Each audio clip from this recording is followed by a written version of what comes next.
Bismillahirrahmanirrahim. Sebelum salam saya buka, hari ini saya berdiri di sini akan presentasi terkait tugas saya, yaitu tugas guru penggerak, mana di situ modul 1.4 mengenai budaya positif. Apa itu? Nah, hari ini saya akan melaksanakan diseminasi budaya positif di SMP negeri tercinta kita, SMP 1 Simo. Oleh karena itu, bisa saya mulai dengan Assalamualaikum warahmatullahi wabarakatuh. Waalaikumsalam warahmatullahi wabarakatuh. Nah, ini adalah rancangan untuk tindakan aksi nyata saya terkait dengan tugas guru penggerak mengenai budaya positif. Budaya positif ini sering kita dengar, sering kita lakukan bahkan di setiap kelas kita mengajar. Di sini saya mempunyai latar belakang, yaitu budaya positif itu merupakan wujud dari keyakinan dan kesepakatan kelas maupun sekolah. Di kelas-kelas yang ada di sekolah kita ini semua sudah ada kesepakatan kelasnya. Artinya di situ sudah ada budaya positifnya. Akan tetapi sudah jalan atau belum? Nah, itu yang perlu kita gali lagi. Di mana guru di sini dapat memberikan tuntunan agar siswa dapat menemukan kemerdekaan dalam belajar. Nilai-nilai positif itu dibutuhkan untuk membentuk karakter P5 atau profil pelajar Pancasila. Kemudian tujuannya yaitu menumbuhkan budaya positif di kelas dan sekolah dengan meyakini nilai-nilai kebajikan universal, di mana siswa memiliki karakter profil pelajar Pancasila. Kemudian tolak ukurnya yaitu 1, pelaksanaan keyakinan kelas tanpa ada paksaan. Jadi keyakinan kelas itu tidak ada paksaan, baik guru maupun siswa, dengan legowo menerima dan dengan legowo memberikan kesepakatan kelas itu. Kemudian yang kedua, kesadaran diri untuk melakukan budaya positif dimanapun dan kapanpun. Kemudian yang ketiga dan terakhir, dukungan dan motivasi dari kepala sekolah dan juga rekan-rekan guru semuanya. Kemudian lini masa atau tagline tindakan yang akan saya lakukan, yaitu yang pertama, meminta izin kepada kepala sekolah. Kemudian yang kedua, berdiskusi dengan rekan guru.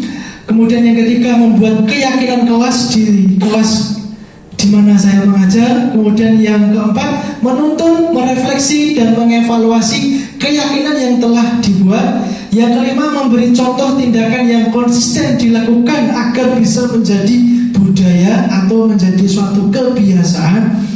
Kemudian yang keenam, menerapkan nilai-nilai yang mencerminkan pelajar Pancasila. Dan dukungan yang harus saya butuhkan yaitu yang pertama kepala sekolah, yang kedua rekan sejawat atau rekan guru, yang ketiga siswa, yang keempat sarana dan prasarana, dan yang terakhir orang tua atau wali siswa. Apa itu makna budaya positif? Mari kita belajar bersama-sama. Walaupun sebenarnya Bapak Ibu semua sudah mengetahuinya. Budaya positif yaitu adalah nilai-nilai atau kebiasaan. Yang namanya budaya itu biasa. Tidak apa-apa betul masuk. Matur suwun nggih, Bu. Budaya positif itu kebiasaan yang mana di situ menimbulkan suatu kegiatan yang positif. Itu namanya budaya positif, yang mana di dalam diri seorang peserta didik itu menjadi pribadi yang kritis, penuh hormat dan tanggung jawab. Dan yang terakhir adalah tanggung jawab. Itu adalah budaya positif. Kenapa? Karena segala sesuatu yang dilakukan oleh siswa harus bisa dipertanggungjawabkan. Kemudian hari ini saya akan menyampaikan 8. Yang pertama itu perubahan paradigma belajar. Apa itu pembelajaran dengan paradigma baru? Merupakan pembelajaran yang dirancang berdasarkan prinsip pembelajaran berdiferensial, yaitu berpusat kepada peserta didik, di mana sesuai dengan kebutuhan siswa. Jadi kita tidak boleh memaksa anak harus gini gitu. Kemudian perubahan paradigmanya yaitu ada 2. Untuk mewujudkan budaya yang positif, sekolah itu perlu menyediakan lingkungan yang positif pula, dan juga aman dan nyaman agar murid itu mampu berpikir, bertindak dan mencipta dengan merdeka, mandiri dan bertanggung jawab. Yang mana kita garis bawahi di sini lingkungan yang positif. Kalau di SMP kita, insya Allah lingkungannya sudah positif, tidak ada negatif-negatifnya di sekolah kita, aman dan juga nyaman. Nah ini semuanya sudah ada di SMP kita.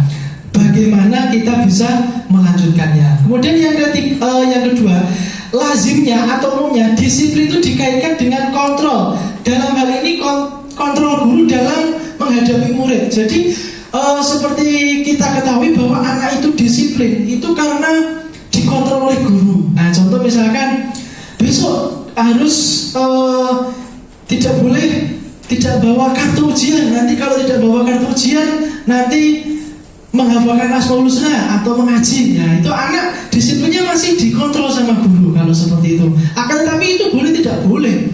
Segala sesuatu kalau tujuannya positif, saya rasa boleh gitu aja. Walaupun nanti kedepannya bagaimana, yang penting jangka pendeknya kita bisa lihat. Yang kedua, disiplin positif. Disiplin ini adalah dari kata disiplina, yaitu adalah belajar. Di mana orang yang punya rasa disiplin, di situ rasa belajarnya tinggi. Makna ini atau disiplin ini membuat orang menggali potensinya menuju sebuah tujuan apa yang dia hargai. Jadi kalau anak itu disiplin, sesungguhnya dia itu punya tujuan yang mulia.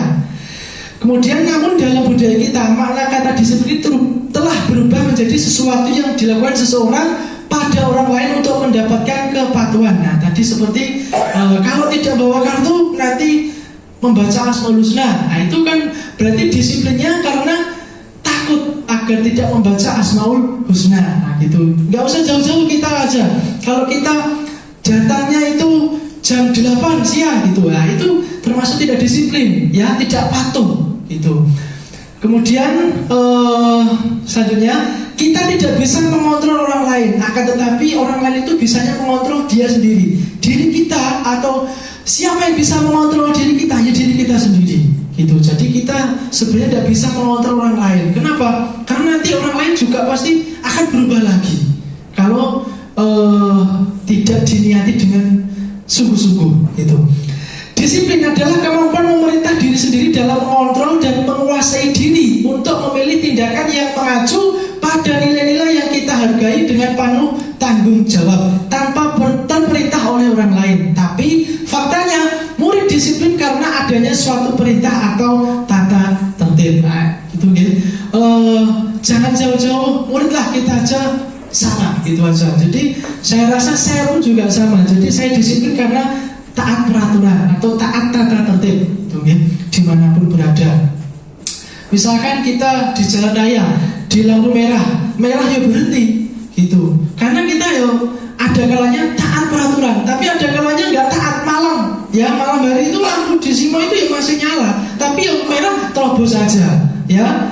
Jadi masih ada rasa tidak disiplinnya itu faktanya. Kemudian yang ketiga dari 8 yang harus saya sampaikan, yaitu nilai-nilai kebajikan. Nilai-nilai di mana maksudnya yaitu nilai-nilai yang kita hargai adalah nilai kebajikan, sifat-sifat positif manusia yang merupakan tujuan mulia yang ingin dicapai setiap individu.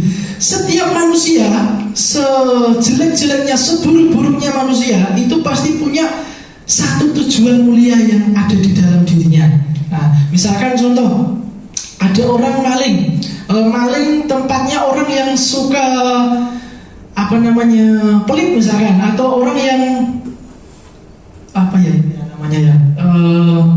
debt collector. Nah, dimaling uangnya dimaling kemudian disodakohkan, ya. Sodakohnya bener, tapi malingnya salah, kan gitu. Cara malingnya salah. Nah, itu adalah walaupun sebenarnya maling itu tuh buruk, tapi dia punya tujuan mulia untuk bersedekah. Nah itu nilai-nilai kebajikannya. Walaupun seburuk-buruknya, makanya kita melihat siswa tidak boleh hanya dari sisi luar saja, gitu kan? Nilai-nilai ini banyak sekali. Ada 3. Ada nilai pelajar Pancasila, sikap murid, dan juga keterampilan hidup seseorang. Yang pertama, profil pelajar Pancasila tentu kita semua sudah tahu. Ini adalah dimensinya ada 6, ya, dari beriman sampai kreatif. Ini semua harus ada di diri siswa. Kemudian kalau sikap murid ini tidak harus semuanya. Ada toleransi, rasa hormat, integritas, mandiri, menghargai, antusias, empati, keingintahuan, kreativitas, kerjasama, percaya diri, komitmen. Ini tidak harus semua, akan tetapi kalau semua lebih bagus. Kemudian keterampilan hidup manusia dapat dipercaya atau jujur, lurus hati, pendengar yang aktif, tidak merendahkan orang lain, memberikan yang terbaik dari dirinya.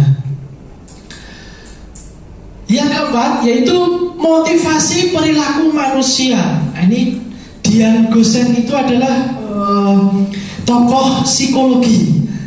Dalam bukunya menyatakan ada 3 motivasi perilaku manusia. Kita melakukan sesuatu ada 3 motivasinya. Yang pertama, untuk menghindari ketidaknyamanan atau hukuman. Nah, misalkan kita tidak mau datang terlambat. Nah, nanti kalau datang terlambat dimarahi oleh kepala sekolah. Kita tidak mau datang terlambat, nanti kalau terlambat nanti potong gajinya. Nah, ini kita menghindari ketidaknyamanan atau menghindari suatu hukuman. Gitu, okay? Siswa plus juga sama, untuk menghindari ketidaknyamanan atau hukuman. Contoh misalkan pakai dasi, ketemu Pak Kemal itu pakai dasi, tapi ketika ketemu Pak Kemal nanti dasinya dicopot. Nah, itu adalah motivasi anak atau motivasi siswa untuk menghindari ketidaknyamanan atau hukuman. Yang kedua, untuk mendapatkan imbalan atau penghargaan dari orang lain. Nah, ini misalkan ingin sergap sekali berangkat jam 6, pulang jam 5 misalkan. Nah, agar diberi penghargaan, wah itu Pak itu berangkatnya pagi sekali, pulangnya sore sekali itu. Atau mungkin anak berangkatnya pagi sekali, pulangnya sore sekali, ternyata pacaran. Nah, itu ada tujuan lain juga. Itu ya. Dan yang paling baik itu adalah untuk menjadi orang yang mereka inginkan dan menghargai diri sendiri dengan nilai yang mereka percaya. Ini adalah tumbuh dari dirinya sendiri, motivasi itu. Kemudian ini ada teori motivasi perilaku manusia. Ada motivasi itu ada 2, ada eksternal dan juga internal. Eksternal itu tadi yang pertama untuk menghindari ketidaknyamanan. Nah, ada kata-katanya yaitu apa yang akan terjadi apabila saya tidak melakukannya. Nah, kalau saya tidak berangkat jam 7, nanti saya dimarahi kepala sekolah. Nah, ini artinya apa? Motivasi eksternal. Itu ya. Kemudian yang kedua, untuk mendapatkan imbalan. Apa yang akan saya dapatkan apabila saya melakukannya? Nah, misalkan kalau saya melakukan berangkat lebih pagi dan pulang lebih sore atau pulang terlalu sore, nanti saya mendapatkan penghargaan dari orang lain. Nah, diangkat derajat martabatnya misalkan. Nah, itu nomor 2, eksternal juga. Tapi kalau motivasi internal, tujuan disiplin positif yaitu saya akan menjadi orang yang seperti apabila saya melakukannya. Kalau saya melakukan keburukan, ya saya dapatnya buruk. Kalau saya melakukan kebaikan, ya saya dapatnya baik. Nah, itu motivasi yang paling tinggi. Jadi bukan karena kalau saya berbuat baik nanti saya dapat baik, kalau saya berbuat buruk dapat buruk, tapi seperti ini, gitu ya. Kemudian kita lanjut ke hukuman, konsekuensi, dan restitusi. Nah, ini karena kepotong ya, masih kelihatan ya. Kita baca bareng-bareng dalam hati. Iva kurang menguasai pelajaran matematika, sehingga pada saat jam pelajaran tersebut berlangsung, dia lebih banyak berdiam diri atau menggambar di buku pelajarannya. Pada saat guru matematikanya, Pak Seni, kalau Pak Seno istri suaminya Bu Termi gitu, Pak Seni menanyakan pertanyaan Iva menjadi gugup. Nah, jadi Pak Seni tadi tanya sama Iva jadi gugup gitu ya, dan tak sengaja menjatuhkan tasnya dari kursi. Ketika ditanya oleh Pak Seni tadi, Iva gugup, tasnya jatuh, itu ya. Nah, serta tiba-tiba dia menjadi gagap pada saat berupaya menjawab. Nah, misalkan Iva, itu 1 tambah 1 berapa? Gitu ya. Jadi gugup sambil menjatuhkan tasnya. Tipu. Seluruh kelas pun menjadi tertawa melihat perilaku Iva yang berbicara tergagap, terkejut, dan juga menjatuhkan tasnya tadi. Nah, Pak Seni pada saat itu membiarkan teman-temannya Iva menertawakan Iva yang tergagap dan malu luar biasa, dan malahan minta Iva tadi untuk maju ke depan dan berdiri di depan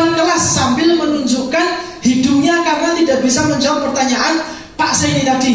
Kelas semakin gaduh, anak-anak pun tertawa melihat Iva di depan kelas sambil memegang ujung hidungnya. Jadi intinya tadi Iva itu nggak bisa jawab, disuruh maju, anak-anak tertawa, dibiarkan begitu saja oleh gurunya. Nah, sekarang pertanyaan yang pertama, apakah Bapak Ibu itu setuju dengan tindakan Pak Seni terhadap Iva tadi? Kira-kira setuju apa betul ya? Tidak. Setuju ya Pak Edwin ya? Oh, tidak setuju.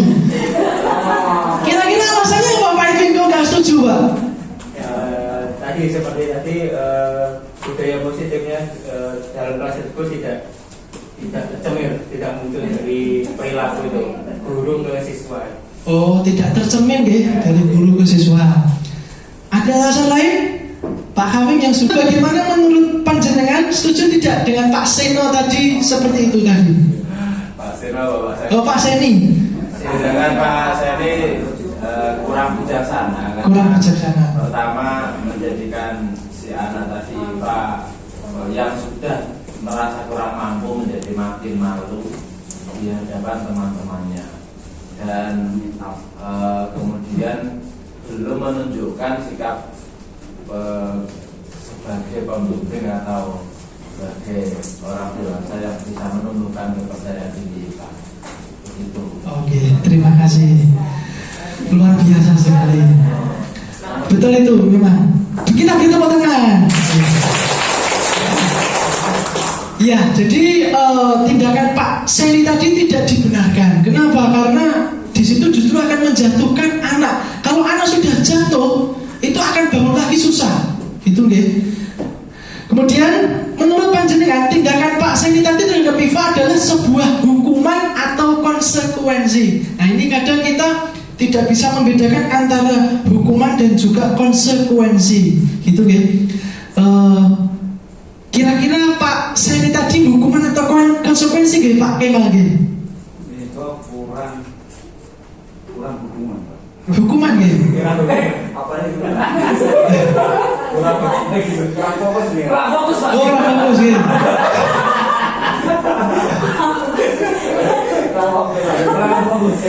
Pak Seni tadi ya membuat anak tadi itu membuat malu. Nah, itu nggih.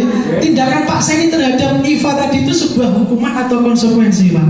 Sebuah, mungkin kalau dilihat dari Pak Seninya Nggih. ya, berarti itu mungkin sebagai sebuah konsekuensi, Pak. Oke. Kalau dilihat dari Pak Seni, Pak Seni, oke. kalau dari saya itu kurang tepat. Kurang tepat, oke. Siap. Saya setuju dengan pendapat Pak Hamid, oke. Harus hidup, oke. Itu boleh. Coba tangan.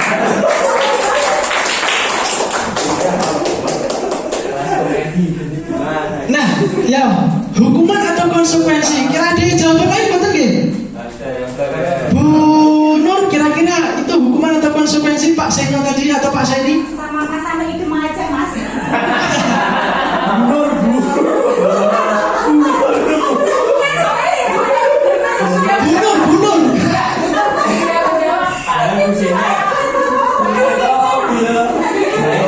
Bunur, buntur ya mirip ya. Oh, Bu Seno nggih.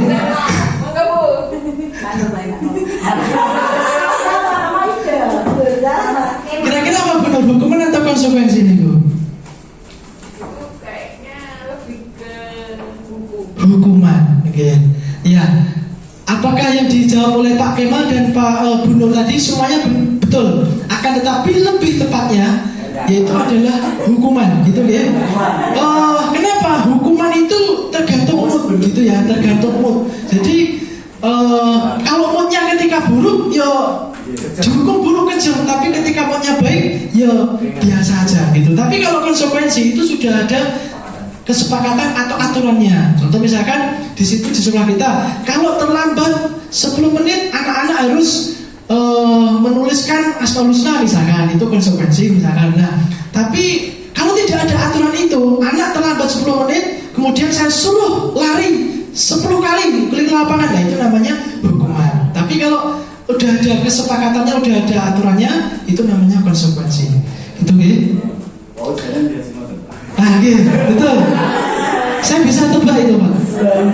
Nah, ini ciri-cirinya, gitu. Kalau harus terjadi. Nah ini Iva tadi sangat menyakitkan. Iva tadi sangat tersakiti, gitu ya. Kalau Pak Seni sangat menyakitkan, tuh. Kemudian murid atau anak akan tersakiti, kemudian murid dan anak membenci suatu peraturan, mendorong menyalahkan diri, dibuat oleh guru, dan ini keterangannya adalah negatif. Kalau konsekuensi, ya itu sesuatu yang harus terjadi. Jadi kalau terlambat harus asmaul husna, ya itu harus asmaul husna. Tapi kalau hukuman tidak, sesuatu yang menyakitkan harus terjadi, lebih dari harus terjadi itu sendiri. Ini kata-katanya sulit ya.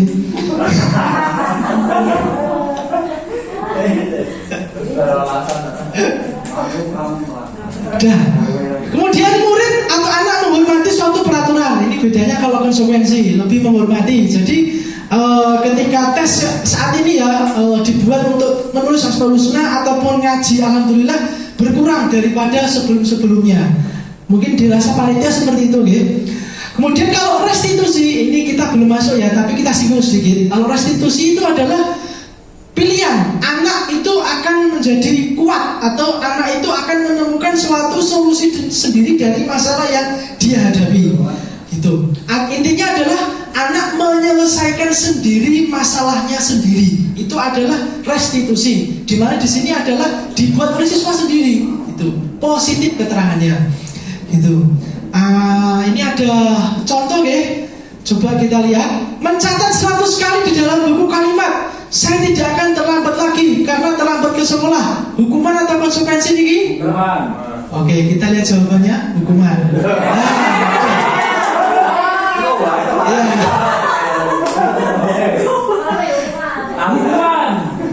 Ya, intinya gitu ya. Jadi kita lihat ciri-cirinya. Intinya kalau hukuman itu adalah kayak tidak masuk akal, gitu ya, tidak masuk akal dan menyakiti, intinya gitu, dan tidak sesuai dengan proporsinya. Jadi kalau misalkan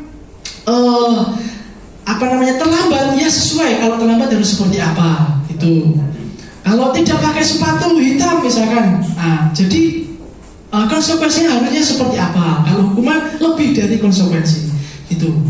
Kemudian 5 dari 8. Ini ada 5 posisi, 5 kebutuhan dasar manusia. Jadi kita sebagai manusia atau siswa, ya sebagai murid itu punya 5 kebutuhan dasar. Ya, ini harus terpenuhi semuanya, baik kita sebagai guru maupun siswa sebagai murid. Ya, yang pertama bertahan hidup, yang kedua kasih sayang dan rasa diterima, yang ketiga kebebasan, yang keempat kesenangan, dan yang terakhir penguasaan. Ini ada suatu cerita. Kita baca dalam hati, ya. Bu Ambar, guru wali kelas di SD Pelita Hati, sedang bingung menghadapi salah satu muridnya di kelas, yaitu Doni. Beberapa anak di kelas itu telah datang kepada Bu Ambar mengeluhkan kalau Doni itu sering sekali meminta bekal makan siangnya dengan secara paksa. Jika Anda menghadapi situasi seperti Bu Ambar tadi, apa yang akan Anda lakukan? Dan menurut Anda, kira-kira alasan Doni itu melakukan hal itu apa? Nah, jadi Doni di sini sering meminta paksa bekal anak-anak. Jadi kalau kelas 2 SD itu rata-rata semua masih bawa bekal, ya. Nah, ini satu-satunya nggak bawa mungkin Doni, ya. Kemudian merampasi bekal-bekal teman-temannya. Nah, gitu ya. Kira-kira apa yang harus kita lakukan? Dan menurut kita itu alasan Doni itu apa? Kebutuhannya apa yang kurang dari kelima-lima ini? Kira-kira ada yang tahu nama betul ya? Kebutuhannya yang kurang apa saja? Oke, kita lihat ternyata butuh semua, ya. Butuh semua tergantung jawabannya. Nah, itu ya. Bertahan hidup. Kalau jawaban Doni itu ditanya oleh Bu Ambar ketika ia lapar dan orang tuanya tidak membawakan bekal makan siang, maka kebutuhan dasarnya apa? Dia pengen makan, jadi dia pengen bertahan hidup. Kalau nggak makan mungkin dia mati, gitu ya. Nah, itu bertahan hidup. Kemudian kalau kasih sayang dan rasa diterima, jawaban Doni gimana? Kalau mengambil bekal temannya karena dia merasa senang, temannya jadi memperhatikan dia, gitu ya. Cari perhatian lah, gitu ya. Nah, caper, gitu ya. Nah, dia pengen dapat kasih sayang dari temannya atau pengen merasa diterima. Kemudian kalau kebebasan, bila jawaban Doni dalam kasus tadi dia merasa bosan dengan bekal makanan yang selalu dibawakan ibunya, misalkan telur terus gitu ya, atau tempe terus, teri terus. Nah, bosan, jadi dia pengen bebas. Mulai koncone iwak dirampas, mulai koncone spaghetti dirampas gitu ya. Jadi dia pengen bebas, dia kebutuhan kebebasan. Nah, tergantung jawabannya atau tergantung hati Doni. Kemudian kalau kesenangan itu Doni menikmati ekspresi wajah atau iseng-iseng aja ketika dia merampas temannya.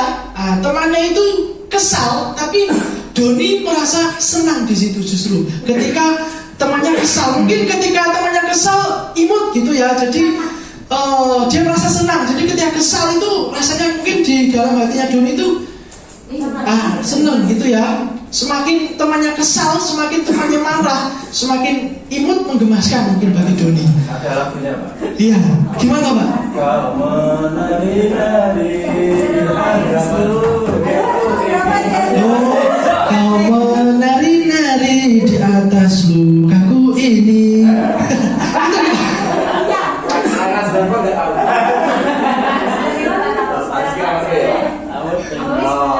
Jujur saja Pak, saya tidak tahu lah. Kalau saya itu penikmat lagu lama, Betaria Sonata itu ya, itu lagu-lagu lama. Tapi nggak tahu lagu itu Pak. Itu lagunya siapa Pak? Oh, pantas nggak ada di YouTube Pak. Oke. Kemudian yang terakhir penguasaan. Nah, ini apabila jawaban Doni itu merasa hebat karena temannya jadi takut. Jadi ketika Doni itu merampas, dia seolah-olah ingin jadi penguasa di kelas itu. Jadi dia pengen jadi penguasa. Gitu, itu kebutuhan seseorang. Kemudian kita ke-6 dari 8, 5 posisi kontrol guru. Ada penghukum, pembuat rasa bersalah, teman, pemantau, dan manajer. Sebelumnya ada yang pernah dengar ini nggak Bapak Ibu? Barusan kan? Itu gambarnya Pak penari terus Pak. Iya, biar kita itu bisa selalu nari-nari. Iya. Biasanya tarian itu kaitannya dengan kesenangan Pak, gitu ya. Jadi ketika kita gambarnya nari itu perasaan kita selalu senang. Jangan ya, jadi kalau kita layan itu ada tarian jarang Pak. Jadi memang tari-tari itu dalam kesenangan apapun itu, gitu ya. Pesta gitu ya. 5 posisi kontrol. Ini ada penghukum, pembuat rasa bersalah, teman, pemantau, manajer. Ini ada videonya.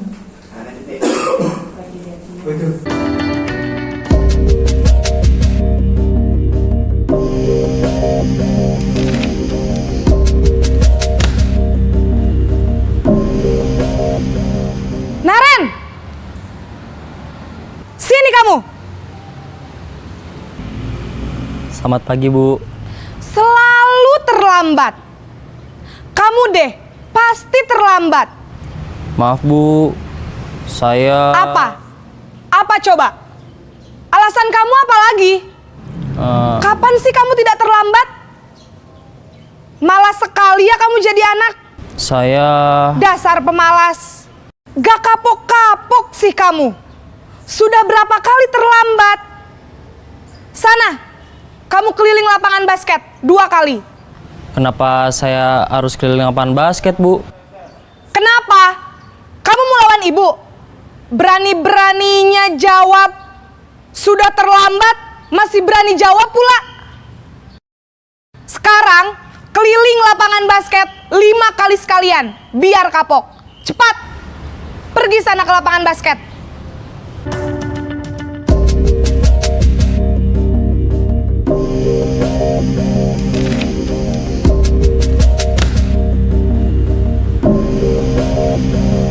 Naren!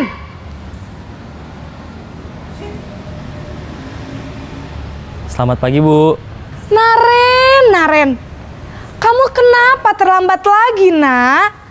Ya Tuhan, Naren. Kamu senang ya bikin ibu susah ya?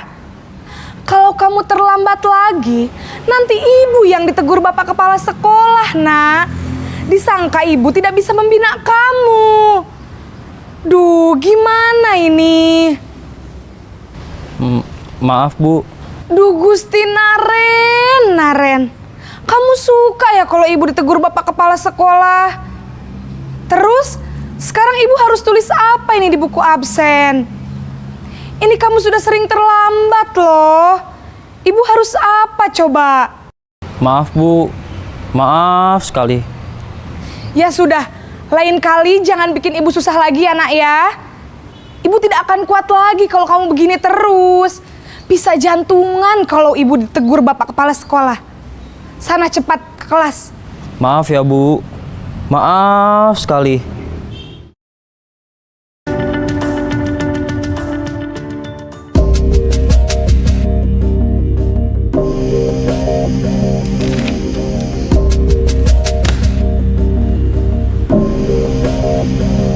Naren!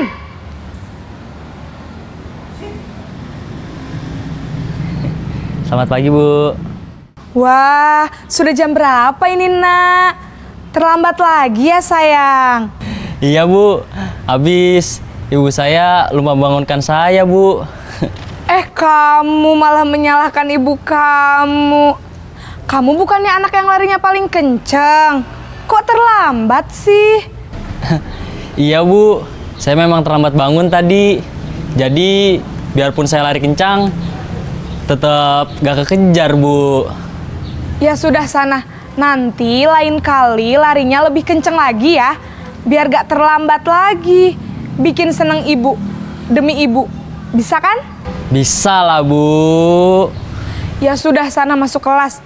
Ibu beresin urusan absen kamu. Kamu ini ada-ada saja.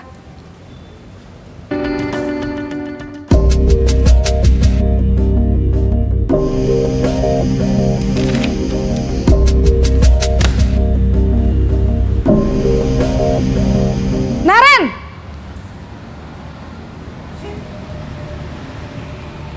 Selamat pagi Bu. Naren, apa peraturan sekolah kita tentang jam berapa kita harus masuk sekolah, nak? Kita harus di sekolah jam 7 Bu. Iya betul, sekarang sudah jam 7.20. Naren sudah tahu konsekuensinya jika terlambat hadir. Paham Bu, saya harus tinggal kelas pas jam istirahat selama 20 menit. Iya benar, konsekuensinya demikian. Jadi nanti jam 9.30 pas istirahat, kamu harus tinggal di kelas, kerjakan tugas tambahan untuk ketertinggalan kamu, ya? Baik Bu.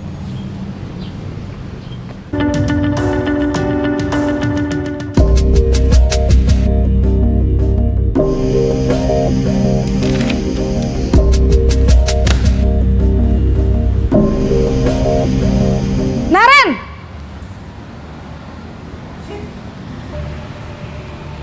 Selamat pagi Bu. Selamat pagi, Naren. Maaf Bu, saya terlambat. Iya, sekolah masuknya jam 7, sekarang sudah jam 7.20. Jadi sekarang bagaimana ini, Naren? Maaf Bu, saya lupa setel alarm saya semalam. Baiklah, menurut kamu, keyakinan sekolah yang mana yang perlu kamu tingkatkan? Menghargai diri sendiri dan orang lain mungkin ya Bu. Setuju. Jadi, apakah Naren meyakini prinsip saling menghormati tersebut? Iya Bu, saya meyakininya. Apakah Naren bersedia memperbaiki masalah keterlambatan ini? Bersedia Bu. Bagaimana kamu akan perbaiki masalah keterlambatan ini? Saya akan coba untuk tidak lupa menyetel alarm saya Bu. Baik, kalau Naren lupa menyetel alarm di rumah, ada orang yang kira-kira bisa bantu mengingatkan tidak? Ada Bu, kakak saya, Kak Ema. Ada lagi selain Kak Ema? Selain Kak Ema, ada ibu saya. Baik, jadi yang mengingatkan Naren adalah Kak Ema dan ibu kamu ya? Kira-kira akan mulai setel alarm kapan nih Naren? Setelah pulang sekolah, akan segera saya lakukan. Baik, jadi Naren akan setel alarm untuk bangun besok pagi dan akan diingatkan oleh kakak dan ibunda Naren ya. Ada lagi yang mungkin perlu dilakukan Naren agar tidak terlambat bangun lagi? Tidak ada Bu. Baik Naren, terima kasih untuk kerjasama kamu. Sekarang kamu perlu kembali ke kelas untuk belajar. Baik Bu, terima kasih. Ibu, kita sebagai guru itu harus bisa mengontrol siswa. Nah, kita sebagai guru saat ini sudah berada di posisi mana, gitu kan? Kalau menghukum,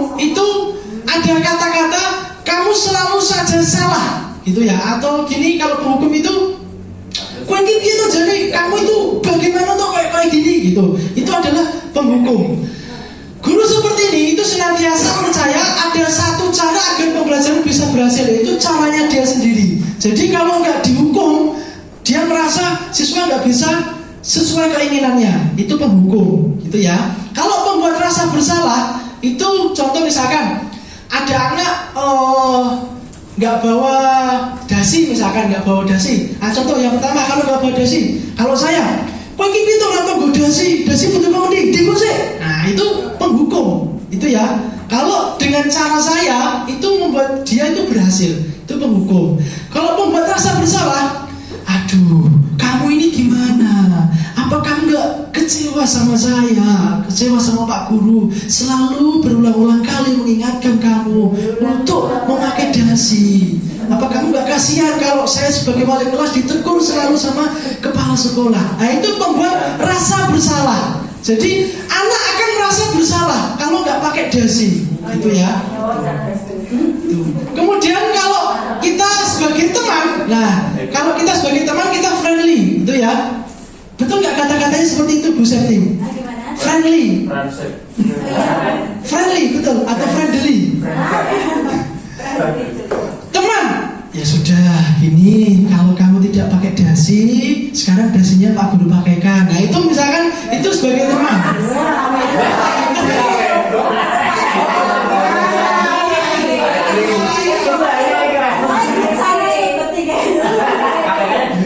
Contoh itu contoh ya Bapak Ibu. Nah, tapi kalau ini contohnya ya sudah, kali ini tidak apa-apa.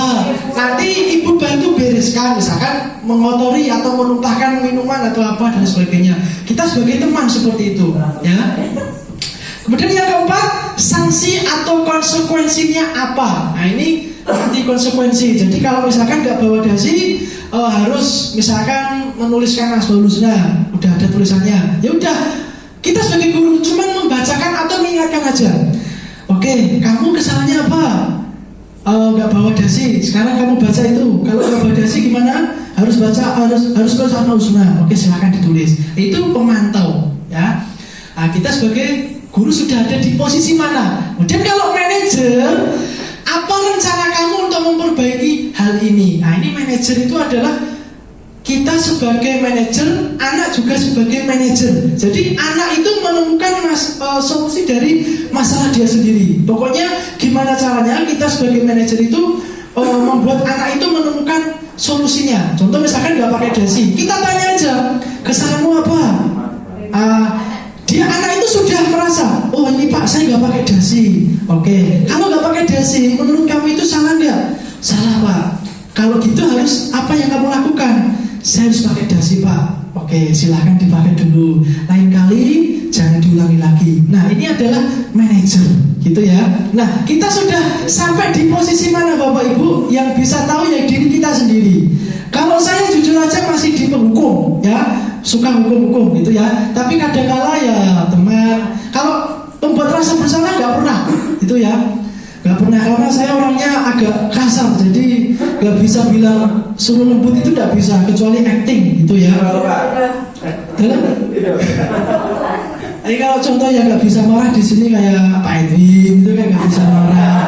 Secara face wajah itu kalau marah malah kayak bukan Pak Edwin gitu loh ya. Pangling gitu ya. Coba kita lihat Pak Edwin kalau posisi atau face-nya itu marah ya. Harus marah beneran Pak. Itu ya, nah kita posisi mana? Kemudian yang ketujuh, keyakinan kelas. Mengapa tidak peraturan aja?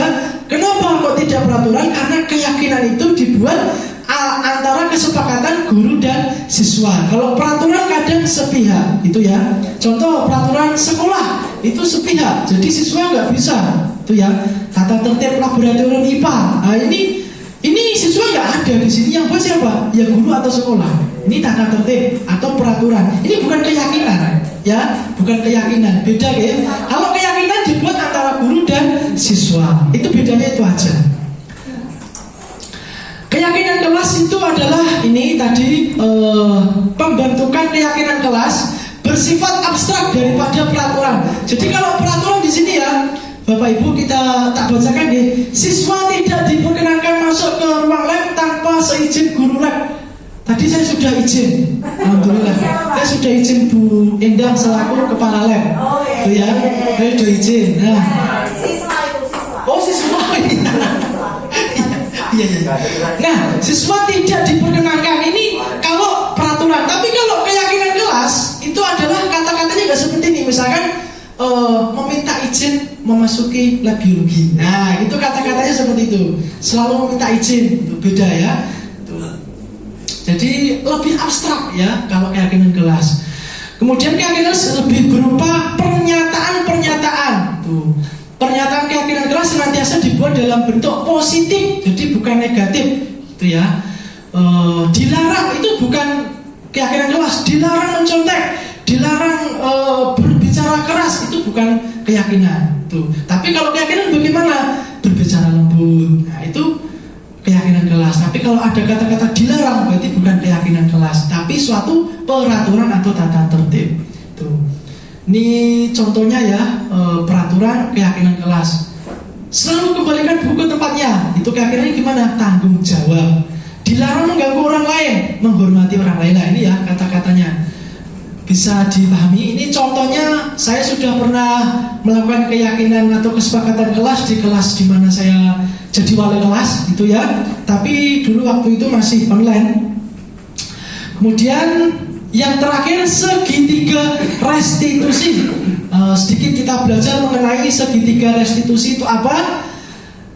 Yaitu proses menciptakan kondisi di mana murid untuk memperbaiki kesalahan mereka sehingga mereka bisa kembali pada kelompok mereka dengan karakter yang lebih kuat lagi. Intinya apa?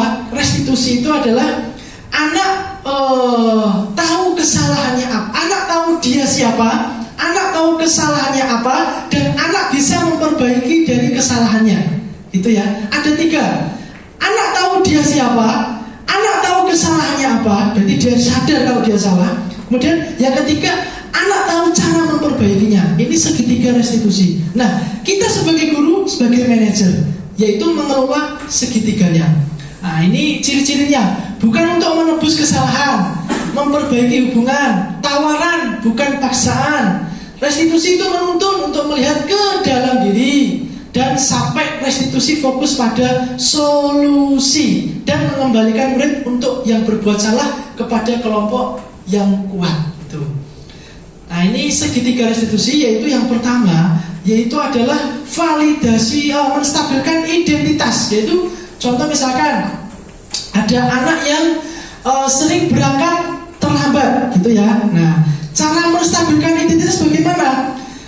Ditanya dulu. Jadi saya dapat laporan kalau kamu itu sering terlambat ke sekolah. Apakah betul? Nah, itu ditanya dulu. Itu namanya menstabilkan identitas. Oh iya Pak. Oke. Kenapa kamu sering terlambat? Nah, pasti ada alasannya. Itu ya. Artinya apa? Dia tenang saja. Semua orang pernah melakukan suatu kesalahan, termasuk kamu yang terlambat sekolah, terlambat datang ke sekolah. Nah, ini menstabilkan identitas, jadi tidak menjatuhkan, gitu ya.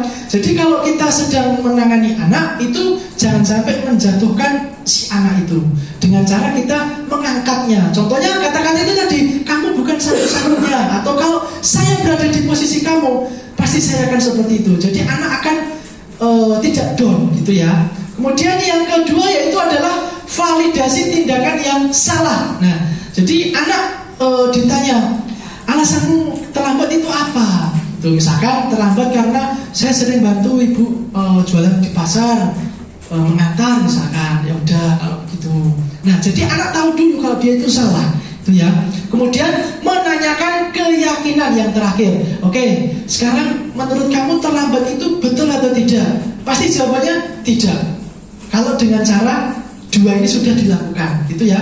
Jawabannya tidak. Tapi kalau memang bocah wangkal, susah, ya jawabannya benar, ya. Kamu terlambat itu betul nggak? Benar Pak. Itu bocah wangkal tenan, tapi jarang ditemui. Itu ya. Kalau kamu itu terlambat tahu salah, kemudian apa yang harus kamu lakukan? Misalkan, oh saya besok harus bangun lebih pagi Pak, atau mengantar ibu lebih pagi.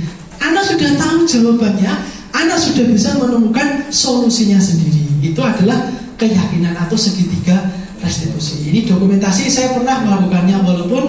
Selamat pagi Askar. Selamat pagi Pak. Oke, sehat? Sehat. Sehat ya.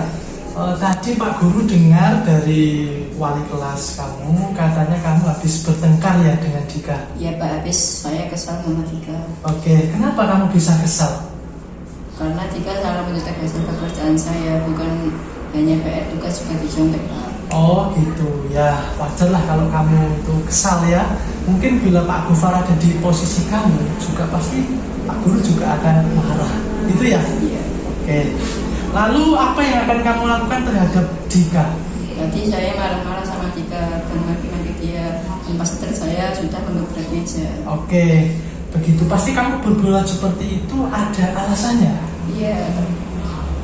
Ya karena saya sudah susah payah mengerjakannya Pak, tetapi Dika cuma mencontohkan tidak mau berusaha mengerjakan sendiri. Oke, sip. Wajarlah kalau kamu itu marah. Jadi pasti kamu tidak rela ya jawaban kamu itu dicontek oleh Dika, itu ya. Nah, Pak Guru sangat menghargai apa perbuatan yang sudah kamu lakukan. Jadi kenapa Pak Guru menghargai perbuatanmu itu ada yang lebih buruk lagi jika dilakukan itu dengan memukul Dika. Nah, gitu ya. Nah, oleh karena itu sekarang kita coba pikirkan bersama-sama tindakan yang kamu lakukan itu menggebrak meja itu sudah sesuai dengan keyakinan kelas kita belum? Tidak ya. Oke. Menurut kamu keyakinan kelas apa yang sudah kamu langgar? Saling menghormati. Saling menghormati. Oke.